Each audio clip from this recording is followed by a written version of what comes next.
Önceki yıllarda tesettür sorunu vardı. Özellikle okullara, eğitim kurumlarına veya bazı iş alanlarına örtülü bayanlar alınmıyordu. Yıllarca bunun mücadelesi verildi, uğraşıları verildi. Sonunda bu mücadele başarıyla neticelendi.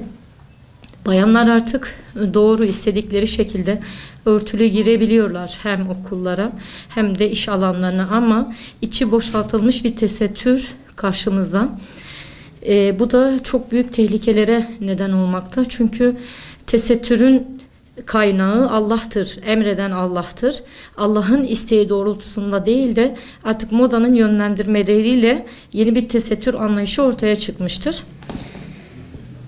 Ne yazık ki günümüz Müslüman kadınların tesettürünü Ahzab suresi ve Nur suresi şekillendirmesi gerekirken günümüz moda sektörü bunları belirlemekte.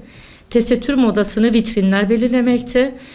Halbuki Müslüman kadının tesettür anlayışı Hatice'lerinki gibi, Meryem'lerinki gibi ve Zeynep'lerinki gibi olması gerekirken vitrinler belirliyor, moda sektörü belirliyor.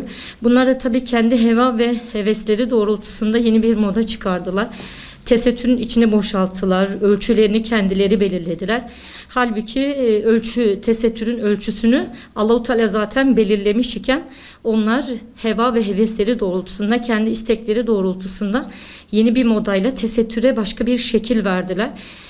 Doğru, şimdi günümüzde kadınlar istedikleri şekilde okuyabiliyorlar, örtülü bir biçimde ve istedikleri iş kurumlarına da bu şekilde girebiliyorlar. Ama örtü tamamen maksadından uzaklaşmış bir vaziyette. Bizler TESEP olarak içine düşülen bu duruma, bu gidişata bir dur demek için insanların yeniden Allah'ın istediği örtüye, tesettüre bürünmeleri için elimizden gelen gayreti sarf edeceğiz inşallah.